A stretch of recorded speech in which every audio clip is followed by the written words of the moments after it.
Today I want to show you a fun technique using a fabulous tool that's perfect for any stamper. What's that tool, you might ask? Ta-da!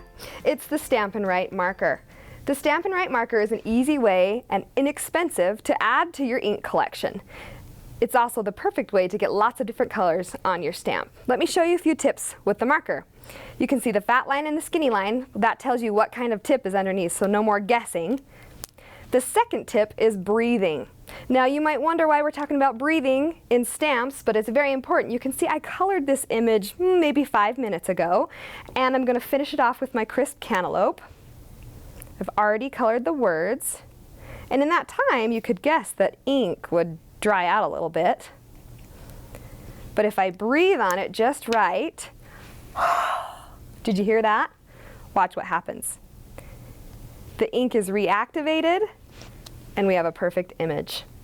The other tool to use when you're using your markers is tapping. Now I've already colored this image again, but you can see where the balloon's fat. I want to add a little more dimension or pop there, so I've grabbed a darker green, always artichoke.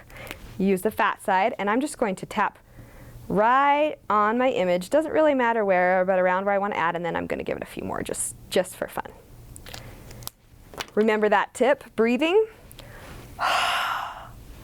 Let's see what happens. See how it kind of makes that pop just a little bit where I wanted it to?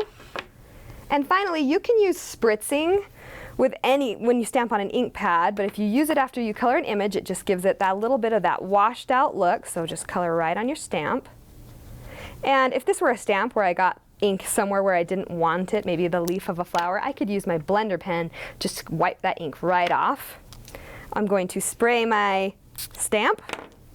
Let's see what happens. You can see it looks a little washed out, which is cool for any project that you want to do. Now finally, I want to show you just this card. You can see how beautiful that markered image is. Every little piece of this cake is the color that I want it to be, and it looks differently than when I would stamp it on an ink pad. So you can see how markers are a fun, simple way to make this cake look fabulous without doing anything else. Get out your markers and see what possibilities you have.